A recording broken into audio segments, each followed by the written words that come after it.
आज का टॉपिक है वीजी व्यंजक। कार्यपत्रक 1 में दिया हुआ है, एक पेटी में 50 आम है। आप पेटियों की संख्या के पदों में आमों की कुल संख्या को कैसे लिखेंगे, जबकि पेटी की संख्या के लिए एक बी का प्रयोग करने के लिए कहा गया है। तो आम की संख्या लिखते हैं, जहाँ स्पेस नहीं है ऊपर करेंगे हम।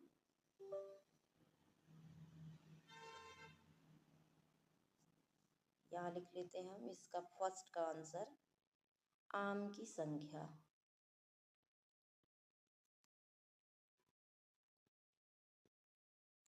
कितनी है? 50 है। और पेटियों की संख्या के लिए, पेटियों की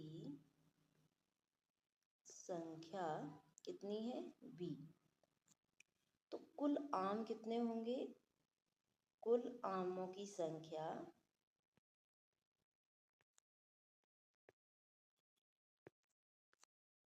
क्या बराबर कितना हो जाएगा?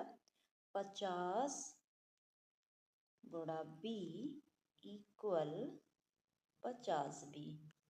क्लियर है? सेकंड वाला क्वेश्चन है, लीला राधा की छोटी बहन है। लीला राधा की छोटी बहन है। लीला राधा से 4 वर्ष छोटी है। क्या आप लीला की आयु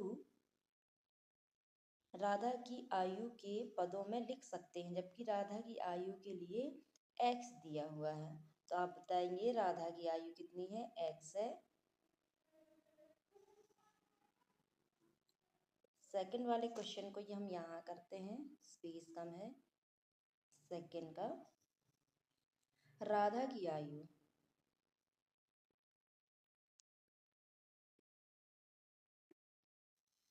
कितनी दी है? x वर्ष।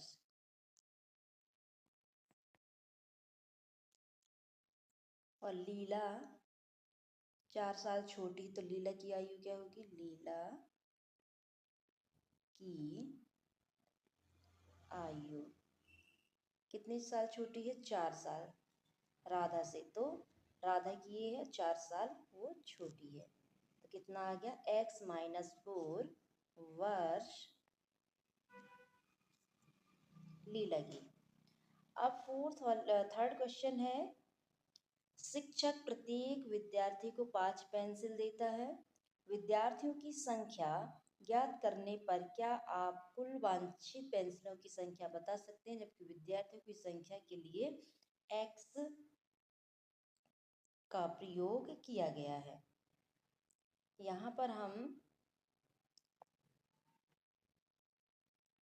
थर्ड क्वेश्चन करते हैं।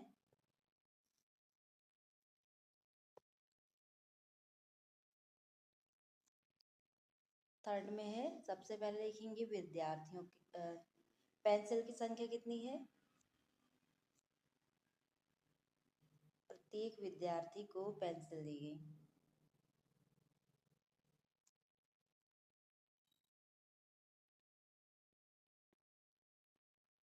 प्रत्येक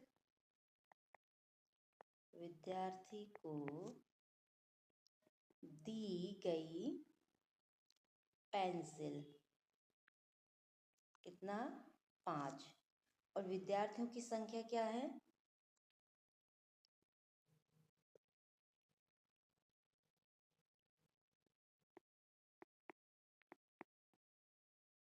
विद्यार्थी की संख्या x, वांछित पेंसिलों की संख्या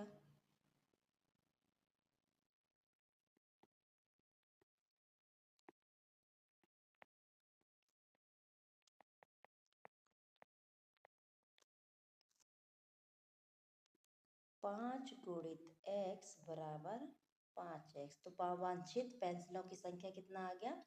5x। इसी में सेकंड वाला जो कार्यपत्रक दिया हुआ है, कार्यपत्रक 2, तीसरा का जो आंसर है, तीसरे का आंसर मैं एरो लाइन कर देती हूँ। तीसरा क्वेश्चन का आंसर ये है। सेकंड वाले का है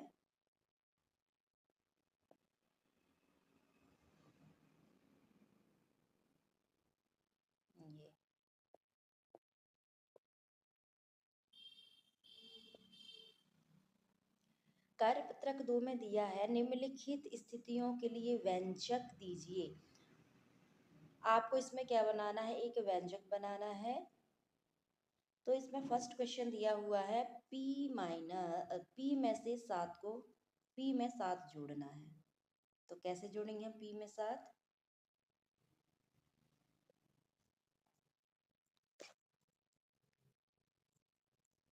p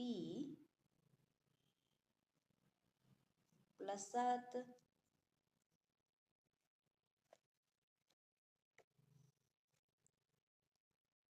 और b में क्या होगा, p में से 7 घटाना है, p माइनस 7। माइनस p को 5 से भाग देना है, माइनस p 5 से भाग दे दिए। भाग वाली संख्या को नीचे लिखते हैं हम। d में है p को 7 से भाग देना है, ये p हो गया और 7 से भाग दे दिया, हो गया आंसर हमारा। नेक्स्ट क्वेश्चन कार्यपत्रक 3 में यदि p की मान -2 है तो निम्नलिखित मान ज्ञात कीजिए। क्या रखेंगे आप इसमें p की मान को?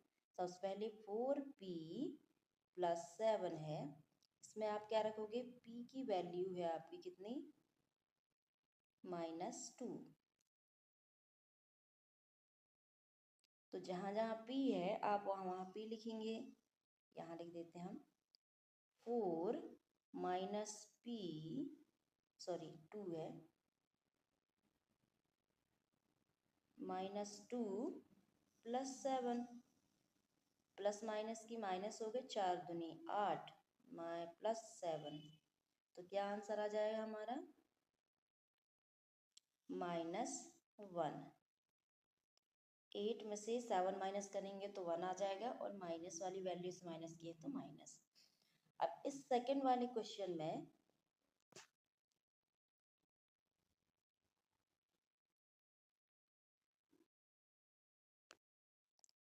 सेकंड क्वेश्चन क्या है, 7p प्लस 6 है, इसमें p की वैल्यू भी हमें -2 ही रखनी है। तो -2 रखेंगे तो क्या आ जाएगा, 7 मल्टीप्लाई -2 प्लस 6, 7 दूनी 14 माइनस का और प्लस 6 है। तो क्या हो जाएगा आंसर हमारा,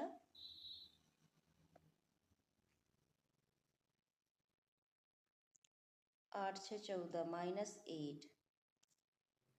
क्लियर है।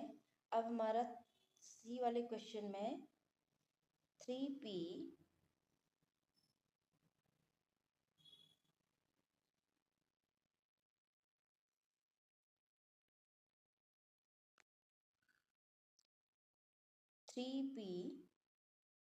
प्लस 9, p की वैल्यू है -2, 3 -2 प्लस 9 इक्वल -3 दूनी 6 प्लस 9, कितना आ जाएगा हमारा, 3। 9 में से 6 माइनस करेंगे तो 3 आ गया आंसर। एक का -8 आया है, तीसरे का 3 और -1, तीनों आंसर हमने निकाल लिया। अब चलते हैं हम अधिगम परीक्षण की ओर। विधि व्यंजक में दिया हुआ है, फर्स्ट क्वेश्चन है चर और अचर और अंक गणितीय संक्रियाओं का प्रयोग करते हुए एक बीजगणितीय व्यंजक बनाना है। समीकरण बनाने के लिए बोल रहा है। तो आपको क्या करना है, फर्स्ट क्वेश्चन दिया संख्याओं x और y के योग का आधा। तो सबसे पहले हम योग कर लेते हैं, योग इक्वल कितना हो जाएगा, x प्लस वाई, और इसका आधा करेंगे हम तो आधा लिखेंगे कैसे, आधा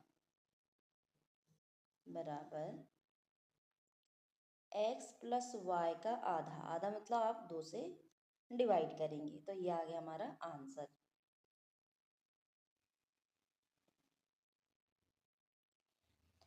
दूसरा नंबर में है संख्या p तथा q का गुणनफल का आधा। अब गुणनफल क्या हो जाता है आपका, गुणनफल कर लेंगे हम,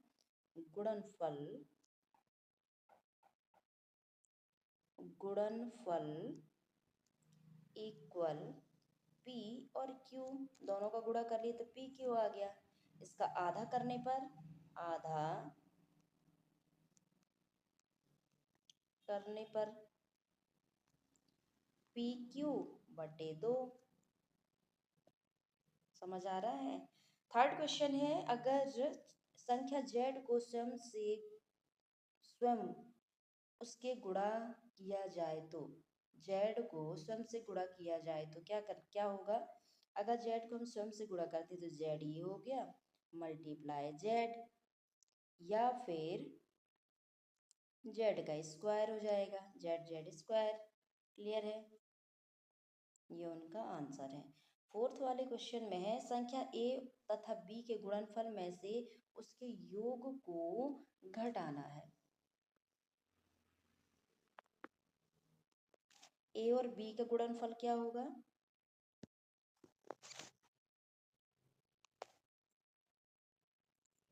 फोर्थ नंबर का हम यहीं करते हैं।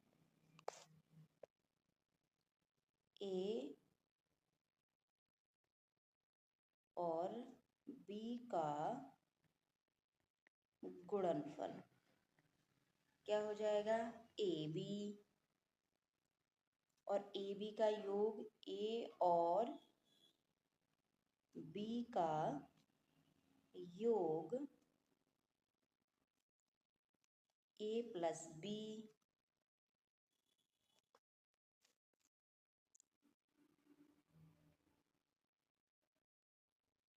गुणनफल में से योग को घटाना है। अब यहाँ लिखेंगे घटाने पर क्या आ रहा है, गुणनफल में से गुणनफल क्या आया, AB माइनस, आपको क्या घटाना है, योग को घटाना। तो योग कितना आया है, A प्लस B।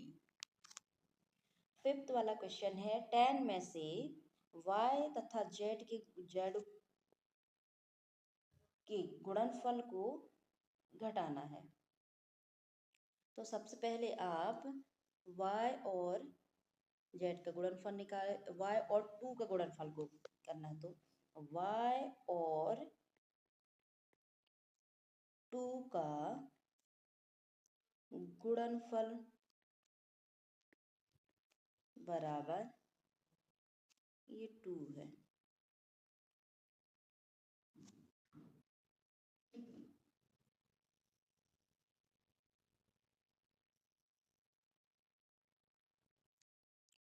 तो ये हो जाएगा 2y, और 2y में 10 में से घटाना है। 10 में घटाने पर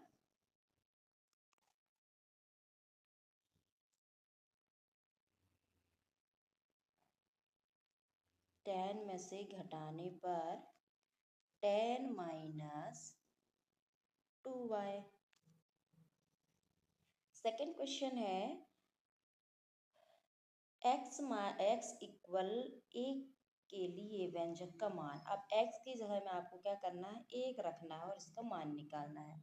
अगर हम x की जगह में 1 रखते हैं तो यहाँ पे हो जाएगा x इक्वल 1, क्या हो जाएगा 1 प्लस 5 बराबर 6। अच्छा 5 नहीं है, कितना है, 4 है, 4। तो ये हो जाएगा आपका 5। इसमें भी आपको वही रखना है।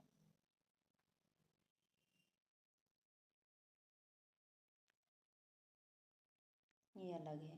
इसका x इक्वल 1 रखेंगे तो क्या हो जाएगा 4 मल्टीप्लाई 1 माइनस 3। 4 1 जब 4 माइनस 3 इक्वल 1 आंसर आएगा इसका। थर्ड क्वेश्चन है, एक समबाहु त्रिभुज की भुजा को में से दर्शाया जाता है तो उस समबाहु त्रिभुज के परिमाप का क्या प्रयोग करते हुए व्यक्त कीजिए। प्रयोग करते हुए इसका व्यक्त करना है। तो अब क्या करेंगे हम इसमें, एक समबाहु त्रिभुज की तीनों भुजाएं समान होती हैं।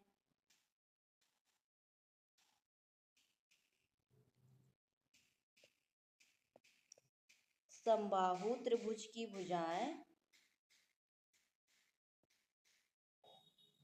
समबाहु त्रिभुज के बारे में सबसे पहले हम लिख लेते हैं। फर्स्ट पॉइंट अगर हम देखें तो क्या आ सकता है फर्स्ट पॉइंट में, एक समबाहु त्रिभुज की तीनों भुजाएं बराबर होती हैं, तीनों भुजाएं,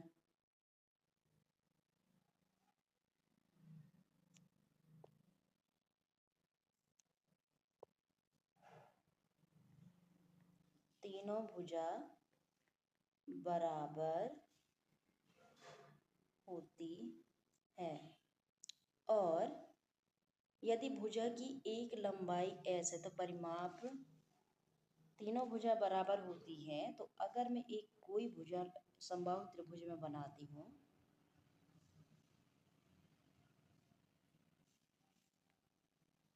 ये मान लीजिए s है, इसका इसका भी s है, तीनों की लेंथ अगर मेरी s है तो परिमाप मैं कह सकती हूँ यहाँ पर परिमाप बराबर s plus s equal 3s। अब इसके जगह में आप नंबर भी लिख सकते हैं, पहले हमने इसके बारे में पढ़ा है, क्लियर है। अब हमारा इस बुक का लास्ट जो क्वेश्चन है हमारा 4th नंबर का, उसको करने वाले हैं। यदि सरिता की वर्तमान आयु y है तो आज से 5 वर्ष बाद उसकी आयु क्या होगी। ये इस बुक का लास्ट क्वेश्चन है। वर्तमान आयु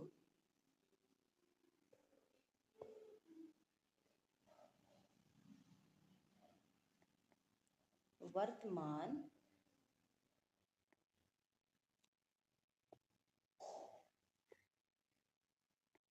वर्तमान आयु कितनी है,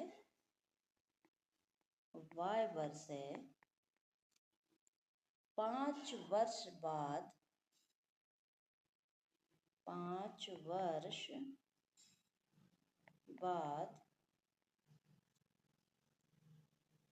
आयु क्या होगी, y प्लस 5, क्योंकि वर्तमान ये है, 5 साल के बाद कह रहा था आप प्लस करेंगे तो क्या हो जाएगी y प्लस 5 उसकी वर्तमान आयु मतलब 5 साल बाद होगी। क्लियर है। हमारे पूरे चैप्टर एंड हो गए हैं। हमने ब्रिज कोर्स 9th क्लास के ऑलमोस्ट पूरे चैप्टर कंप्लीट हो गए और आज हमारी बुक का लास्ट क्वेश्चन हो गया या लास्ट लेक्चर है ये। उम्मीद करती हूँ कि सारे क्वेश्चंस आपको अच्छे से समझ आए होंगे और अगर नहीं आते तो आप कमेंट में करके मुझे पूछ सकते हैं, ठीक है।